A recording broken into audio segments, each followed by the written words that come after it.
Uma estrela do rock e uma atriz famosa, uma paixão avassaladora e um final dramático. Vamos conhecer a história de Marie Trintignant e Bertrand Cantat.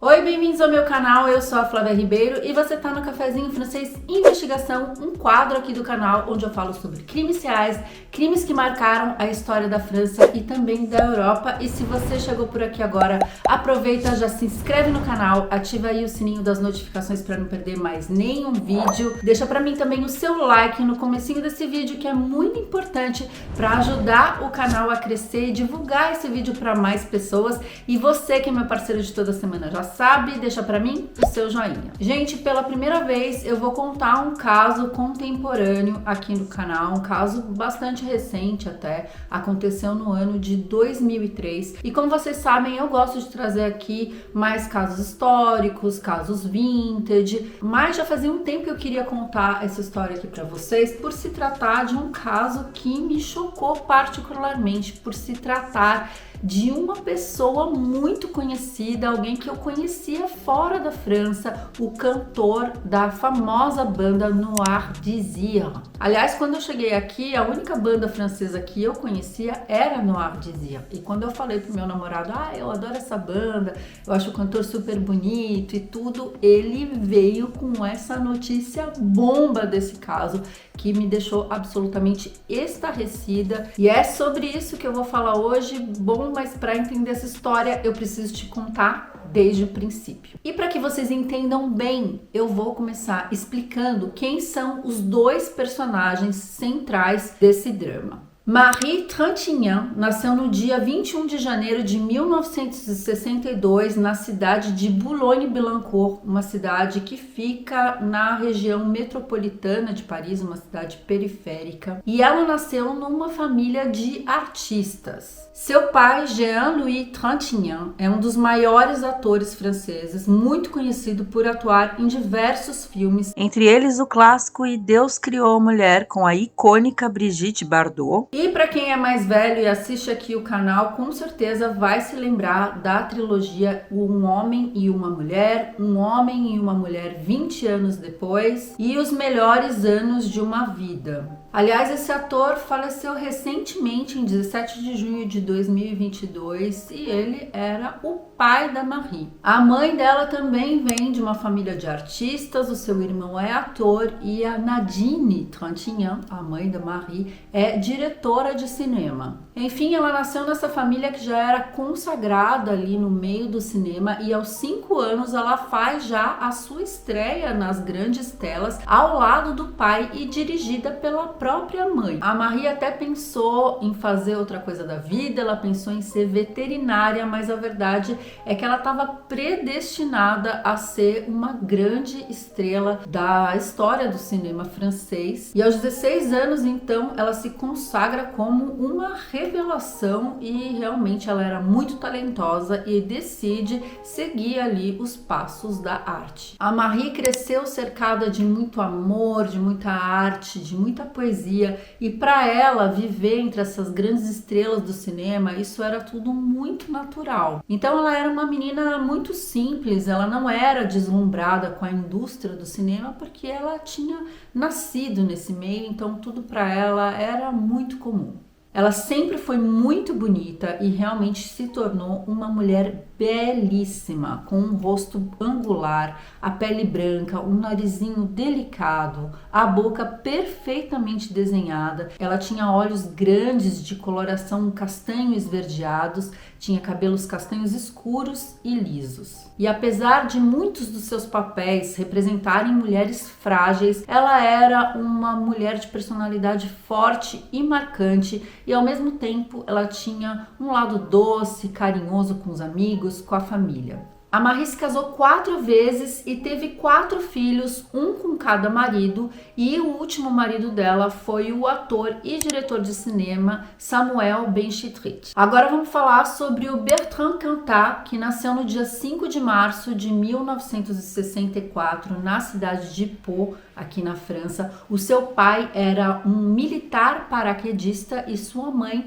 era uma professora. O Bertrand foi uma criança que gostava muito de música e aos 13 anos ele começou a escrever os seus primeiros poemas e também a tocar violão. Ele gostava muito de rock e um dos seus grupos preferidos era o The Doors, a quem ele se inspirava muito. Particularmente, eu acho que ele lembra o Jim Morrison, principalmente quando ele está cantando, porque ele tem uma energia muito parecida com a do Jim no palco. Ele se expressa muito, ele grita bastante, então ele tem um jeito muito parecido que com certeza foi bastante inspirado aí no seu ídolo. Em 1980, quando Bertrand está com 16 anos, ele e a sua família se mudam para a cidade de Bordeaux e lá na escola ele vai conhecer um colega, o Serge Tessoguet, e em 1981 eles dois vão fundar a maior banda de rock de todos os tempos aqui da França, o Noir Désir. Bertrand é a alma, a voz e a imagem do grupo. E ele é perfeito para isso porque ele tem um ar rebelde, mais uma carinha de anjo e um carisma impressionante. Ele também é muito lindo, com charmosos olhos verdes, cabelos castanhos e desarrumados no estilo punk, e ele faz as mulheres suspirarem e os homens o adorarem por seu estilo rock e rebelde, com a sua voz grave.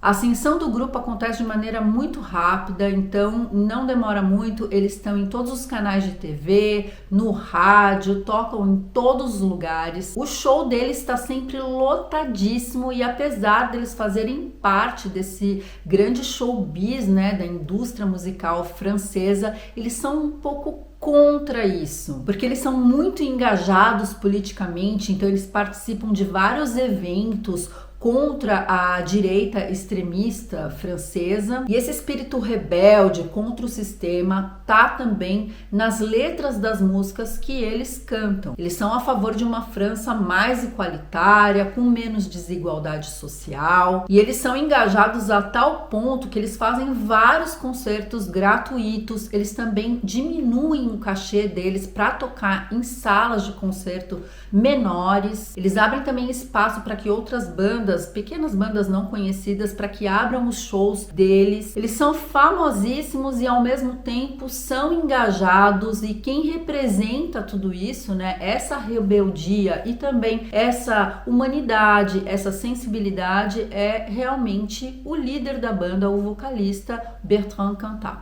Em 1992, o Bertrand conhece a Christina Radi, que vai virar sua namorada, e logo depois eles se casam em 1997. Logo, eles têm o primeiro filho e eles vão ter uma vida aparentemente normal. Eles vão se mudar para um quarteirão bastante popular ali na cidade de Bordeaux. Ele é um bom pai, eles vão ali se dividindo naquela vida de rockstar, né, de alguém que sai para fazer turnê sempre. Ela também tinha a sua própria carreira e ela fica grávida novamente e dá à luz a segunda filha do casal no ano de 2002. O Bertrand participa de tudo daquela gravidez, inclusive ele está presente ali na hora do parto, mas a verdade é que a cabeça dele já está bem longe, porque ele tinha conhecido a atriz Marie Trintignant e com ela ele estava tendo um caso fazia alguns meses. Os dois se conheceram num show da banda e a paixão entre eles foi instantânea, imediata, assim, uma coisa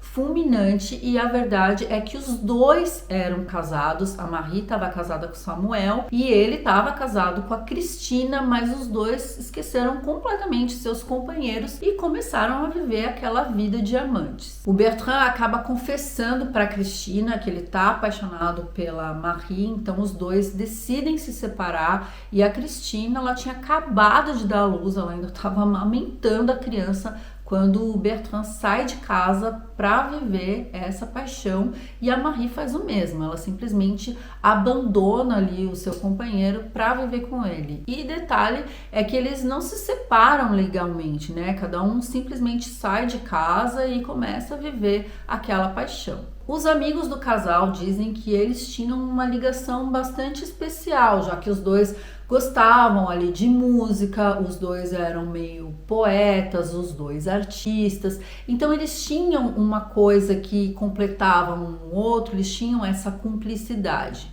O Bertrand, ele realmente era uma pessoa muito sensível, mas ao mesmo tempo ele também tinha uma personalidade bastante forte e dominadora. Ele era conhecido assim por ter brigas explosivas, ele era meio estouradinho e bastante ciumento. E a Marie, por sua vez, também não tinha assim uma grande reputação, né? Ela era uma mulher também bastante nervosa e ela tinha sido diagnosticada com um transtorno de personalidade borderline, que é caracterizado por um padrão assim generalizado de instabilidade e hipersensibilidade nos relacionamentos interpessoais, instabilidade na autoimagem, flutuações extremas de humor e impulsividade. Ele estava com 39 anos, ela estava com 41 anos, então os dois tinham uma certa maturidade já tinham vivido bastante coisa, mas eles estavam vivendo uma paixão quase adolescente. Eles viviam todo o tempo grudados um no outro e, apesar disso, os colegas diziam que a relação deles era instável porque eles brigavam demais.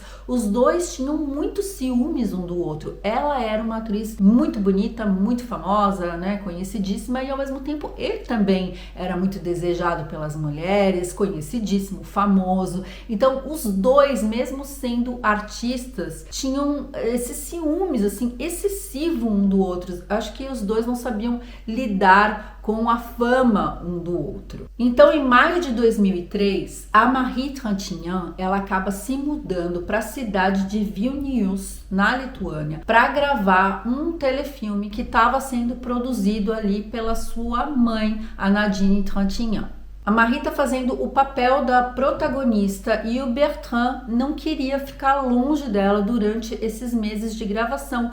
Então, como ele estava sem turnê, ele já tinha uma certa grana, ele podia se dar ao luxo de ficar participando desse processo de produção ali com ela, e é isso que ele faz. Ele se muda para a cidade de Vilnius e durante 2 meses ele fica acompanhando a namorada, dando todo o apoio ali sentimental, moral, e ele passa horas ali nas locações esperando que ela termine o trabalho para eles poderem ficar juntos. A verdade é que assim que as gravações terminam, os dois sempre vão direto para o hotel. Eles ficam sempre tão grudados, tão juntos, que eles não têm nenhuma vida social. Eles ficam só na presença um do outro e praticamente não se misturam com mais ninguém ali da equipe, nem a própria família dela, né, que estava produzindo ali o filme, que era a mãe, e também tinha o irmão, que era um dos assistentes. Mas não, eles não se misturam com ninguém, eles estão sempre sozinhos ali no quarto do hotel.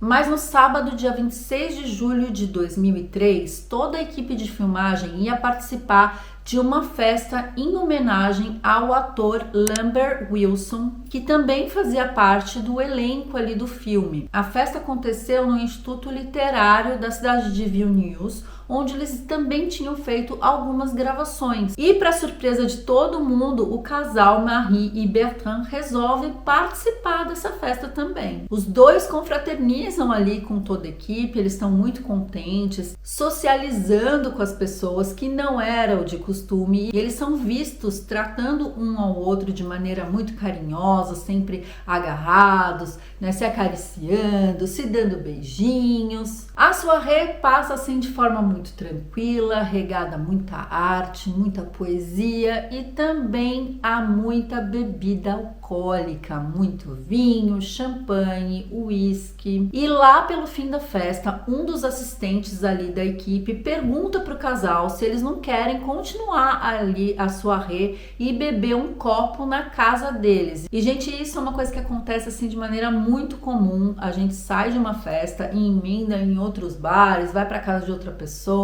Enfim, eles eram jovens, eram livres, estavam se divertindo, e eles aceitam o convite desse assistente de continuar a noite ali na casa dele. Chegando lá, a Marie, ela já tá mais introspectiva, ela já não tá mais se comunicando tanto com as pessoas, e o Bertrand, ao contrário, ele tá assim super extrovertido, falando com todo mundo, bebendo bastante, fumando bastante, se é que vocês me entendem. E aquele comportamento da Marie estava deixando ele desconfortável e um pouco envergonhado, porque ele estava assim, tentando ali fazer a festa com todo mundo e ela já estava assim muito cabisbaixa, no canto dela, meio emburrada, e ele começou a provocá-la no sentido de querer tirá-la desse mau humor. Porém, ela não gosta nada, isso deixa ela mais mal-humorada ainda, e ele acaba ficando nervoso e assim num acesso de raiva e de fúria, ele pega o copo que ele tava na mão e ele joga na parede assim de maneira bastante violenta, aquele copo estoura e aquilo quebra o clima da festa. E o anfitrião, que era o assistente ali, o dono da casa, tenta apaziguar os ânimos, né? Aquele deixa disso. E então eles decidem ir embora da festa, eles pegam um táxi e por volta de meia-noite eles chegam no hotel onde eles estavam hospedados há meses, o Domina Plaza, quarto número 35. Assim que eles chegam no quarto, eles começam uma briga super séria. Tudo isso porque a Marie recebe um SMS do ex-marido, que na verdade era ainda o marido oficial, dizendo algumas coisas para ela com relação ao último filme que eles tinham feito. Enfim, ele estava mandando uma mensagem para ela, o que era muito natural, mas isso desencadeia um ciúmes e uma cólera no Bertrand, que começa a discutir com ela sem parar. Acontece que ele cobra a Marie o motivo dela ainda estar conversando com o marido, sendo que ele tinha cortado completamente a relação com a Cristina, que acabava de ter um bebê com ele. Então, se ele podia cortar a relação com a ex-mulher, por que ela não poderia fazer o mesmo? Essa discussão provocou muita briga e o povo do hotel começou a escutar uma gritaria, coisas sendo jogadas. Então, o barulho foi intenso desde a hora que eles chegaram à meia-noite até a meia-noite e 45. O pessoal da recepção do hotel começou a receber um monte de reclamação, né, do barulho que estava vindo do quarto 35. Então um responsável subiu, tocou ali na porta deles e pediu para eles fazerem menos barulho, mas aquele momento já estava um silêncio no quarto e assim permaneceu. Depois disso, o silêncio assim foi absoluto, era como se eles realmente tivessem pensado, a gente está fazendo muito barulho, e os dois foram dormir. O que acontece é que a Marie fica quieta porque ela tá caída, desmaiada no chão do quarto devido àquela briga, né? Os dois tiveram uma briga violenta, os dois se estapearam ali um ao outro. Então o Bertrand, vendo, né, que ela tá ali caída, parecendo estar dormindo, meio desmaiada ali no chão, ele a pega no colo e a coloca em cima da cama, ele a cobre e deixa ela dormir. Em seguida, o Bertrand pega o telefone celular da Marie e resolve fazer uma ligação então pro ex-marido dela, o Samuel Benstreet, e ele vai ficar conversando com o Samuel durante 1 hora. Nessa ligação ele vai contar que eles tiveram uma discussão acalorada, que ele acabou dando uns tapas nela e que ele podia ver que ela estava com um galo na cabeça. Ele falou dos filhos dele, dos filhos dela, da família e de como o clã Trintignant não o aceitava ali como novo marido dela, né? E como isso era doloroso para ele. E o Samuel ali do outro lado, né, não oficialmente separado da Marie, estava com os ouvidos todos abertos ali para ele, conversando de uma maneira muito calma, tentando acalmar o Bertrand do outro lado da linha e dizendo que aquilo era passageiro, que era uma briga de casal, para ele ficar calmo e que tudo ia ficar bem. Mas o Bertrand, ele tá muito agitado, tá sendo uma noite longa para ele tá preocupado com ela, ele não consegue dormir e então ele acaba ligando mais uma vez para uma outra pessoa bastante próxima da Marie. Na verdade, ele liga para o irmão dela, o Vincent Trintignant. O irmão dela era também um dos assistentes que participava ali da gravação, então ele estava alocado, né? Ele estava hospedado em um hotel não muito longe dali. E o Bertrand conta que teve uma discussão com ela e pede para ele vir até o hotel e ele atende prontamente. O irmão chega a dar uma olhada ali para ela, percebe que ela tá dormindo, que ela tá com um lençol assim colocado em cima do rosto, ele vê que ela tá com um olho olho roxo, assim, um galo mesmo na cabeça, e ele fica bem bravo com o Bertrand, e ele fala, nossa, isso daí vai ser péssimo para as gravações, por que que você fez isso? E o Bertrand fala, calma, deixa eu te explicar tudo. Essa é uma conversa longa que dura 2 horas, até que por volta das 7 e pouco da manhã, ele percebe que a irmã dele continua dormindo e isso não é muito normal.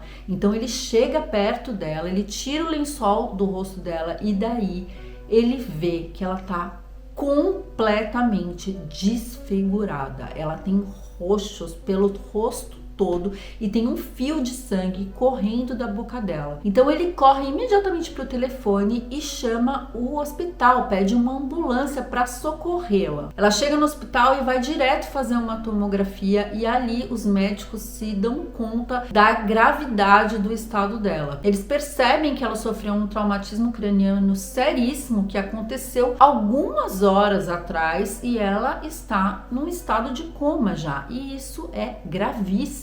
Imediatamente ela é encaminhada para uma cirurgia de emergência às 8 horas da manhã, porque ela tá com uma hemorragia cerebral seríssima, e aí os médicos avisam a família e o irmão dela que tá presente ali, e ele fica assim horrorizado. A partir desse momento ele para de conversar com o Bertrand, que acaba sendo meio afastado ali daquela confusão, e o Bertrand fica por horas ali na frente do hospital tentando saber notícias da Marie, tudo que tá acontecendo com ela, mas ninguém conversa com ele, ninguém tem coragem de ir lá falar com ele o que tá acontecendo, e a família quer realmente ter distância dele. Sem notícias e completamente abalado, por volta de meio-dia, o Bertrand volta pro Hotel Domina Plaza, ali pro quarto 35, e ele consome vários medicamentos, vários comprimidos na tentativa de tirar a própria vida, e ele tá ali naquele estado meio grogue, quando ele pega no telefone para ligar para quem? Para sua apoiadora mor, a pessoa com quem ele podia contar, que era sua ex-mulher, a Christina Radi. Ele fala para ela pelo telefone tudo que tá acontecendo, ela não entende muito bem porque ele tá muito zonzo, falando enrolado, então ela pensa que ele teve uma briga séria ali com a Marie e ela tenta confortá-los. E enquanto eles estavam conversando, o Bertrand acaba perdendo a consciência e ela percebe que ele desmaiou ali do outro lado da linha, e isso deixa ela extremamente preocupada. A polícia então é chamada para investigar todo o caso, e a primeira atitude que ela tem é de ir até o hotel conversar com o Bertrand. Só que quando eles chegam lá, o Bertrand tá caído, desacordado no chão. Então ele é socorrido e levado para o mesmo hospital onde a sua amada, né, tava tentando ali lutar pela própria vida. Os médicos fazem uma lavagem estomacal ali e ele fica em observação. No dia seguinte, o pai da Marie, o Jean-Louis Trintignant, ele acaba desembarcando ali na cidade de Vilnius, juntamente com a esposa do Bertrand, a Christina Radi, e os companheiros de banda, né, o grupo Noir Désir. Em 29 de julho de 2003, o Bertrand sai do hospital direto para o interrogatório da polícia, cercado de jornalistas. E nessa mesma noite, o cirurgião francês, amigo da família,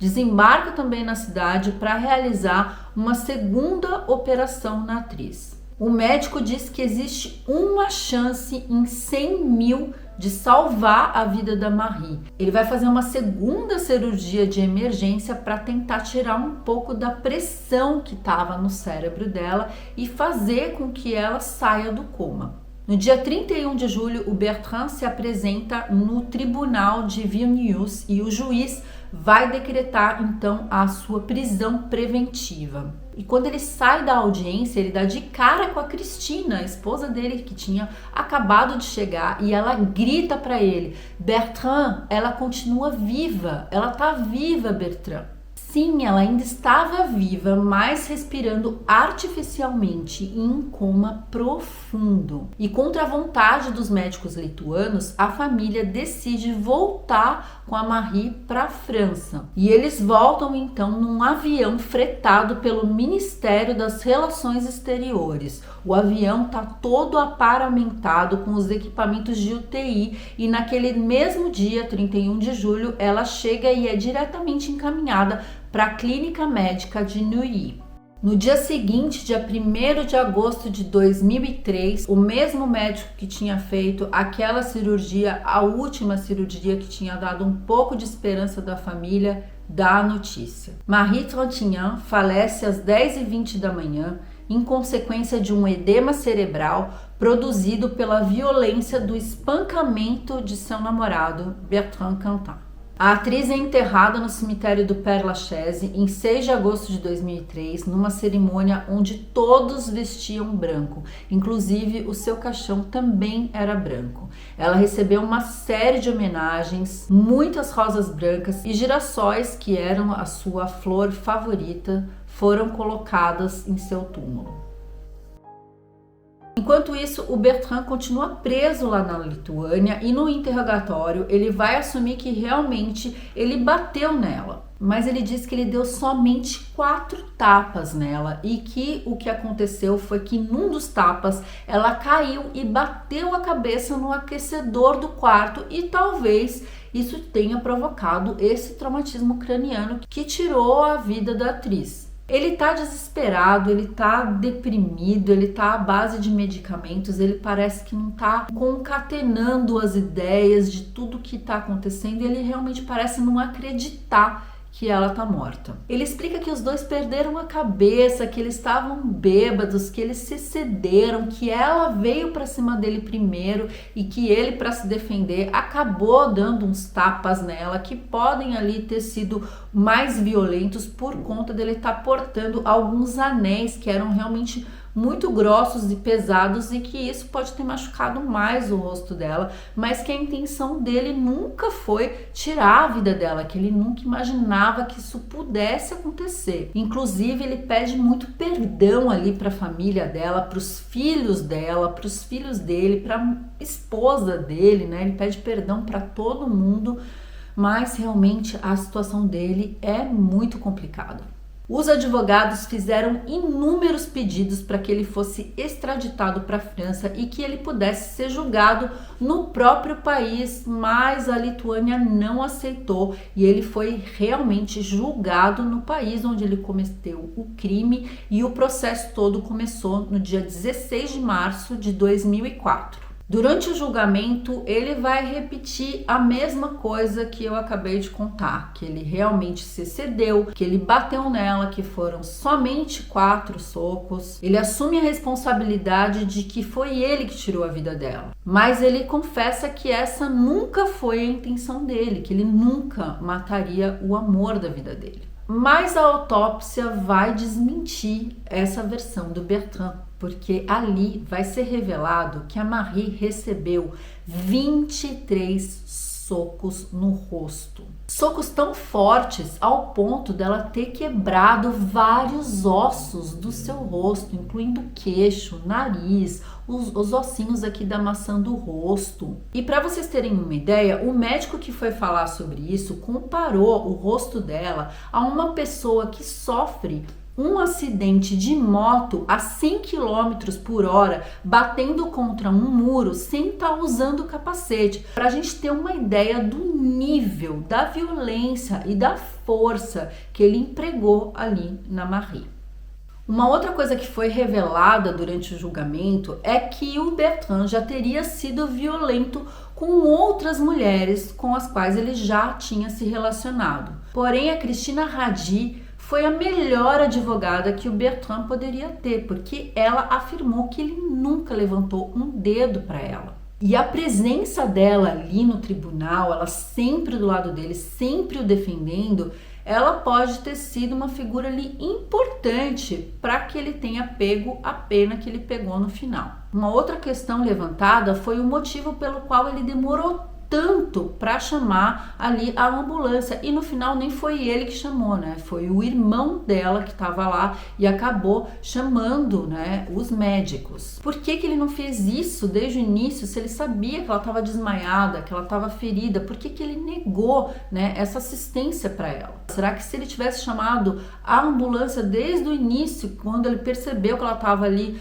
né, ferida, será que ela estaria viva hoje? No fim de 3 dias de processo, o Bertrand Cantat pede perdão mais uma vez para a família da Marie e o juiz entra com o veredito final. Ele é condenado a 8 anos de prisão em regime fechado. Ele começa a cumprir a sua sentença lá na Lituânia, mas em 29 de setembro de 2004, ele finalmente consegue a liberação para voltar para a França e cumprir o resto da sua pena no país de origem, mais perto dos seus amigos, da sua família. No ano seguinte, ele passa por uma avaliação psiquiátrica, onde o médico atesta que ele tem uma personalidade dependente, uma fragilidade narcisista e imaturidade afetiva. E todas essas características favoreceram uma relação passional que ativaram angústias intensas que facilitaram nessa ação, o cometimento desse crime. Durante todo o tempo que ele ficou preso, a Cristina Radi nunca deixou de apoiar o Bertrand e ela ia visitá-lo na cadeia com os seus filhos. Gente, essa mulher foi traída, trocada por outra enquanto ela estava amamentando uma criança que tinha acabado de nascer e ela nunca negou assistência para esse homem. Ou seja, ou ela acreditava realmente que ele era uma boa pessoa, ou ela o amava acima de qualquer coisa, porque tem que ter muita força para apoiar um homem depois de ter sido trocada por ele e depois que ele assassinou uma outra mulher.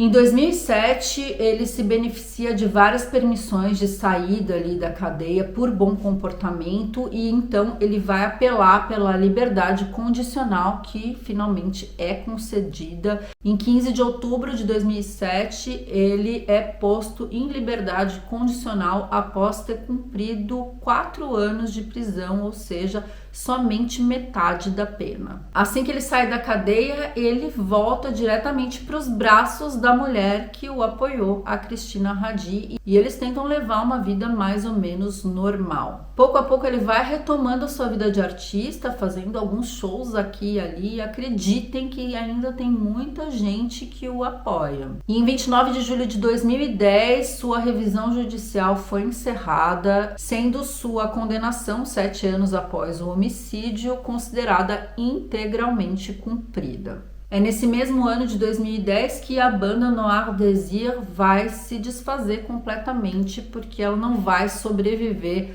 a tudo isso que aconteceu com o vocalista. E é também nesse ano que um outro drama acontece na vida ali do Bertrand, porque a sua esposa, a Cristina Radi, a mulher que sempre esteve ao seu lado, tira sua própria vida através de um enforcamento e ela é encontrada pelo filho mais velho do casal. Aliás, esse é um outro drama que daria aqui um outro vídeo, então se você ficou curioso para saber por que ela faz isso, quais os motivos, que levaram ela tirar sua própria vida, me deixa aí nos comentários que quem sabe eu trago esse vídeo aqui para você. Nadine Trintignant, ela nunca parou de lutar contra o Bertrand Cantat. Inclusive, quando ele saiu em liberdade condicional, ela é absolutamente contra que ele continue fazendo música, porque, gente, ele continuou fazendo shows, fazendo parcerias, e em 2018 ele teve um concerto ali anulado, um show cancelado, porque muitas mulheres foram para frente do local para fazer uma manifestação e impedi-lo de cantar. E esse caso é um caso que ainda está muito presente na vida dos franceses e que causa ainda muita discussão, muito debate, porque tem muita gente que ama o Bertrand e que acha que ele merece uma segunda chance, e tem uma outra parte da população que o considera um monstro, um símbolo da violência contra as mulheres. Eu realmente fico bastante na dúvida, porque se por um lado eu acredito que as pessoas têm que ter uma segunda chance, que a cadeia é realmente para regenerar as pessoas, que as pessoas não podem morrer enfiada na cadeia, ao mesmo tempo eu acredito que o crime que ele cometeu numa violência assim extrema é um pouco chocante que ele volte assim para a mídia, para o showbiz, dessa maneira tão assim adorada. Isso me causa um pouco de incômodo. Eu realmente não sei dizer. Eu fiquei tão decepcionada quando eu soube dessa história e realmente até hoje eu acho que eu não consegui formular se eu dou uma segunda chance para ele ou se...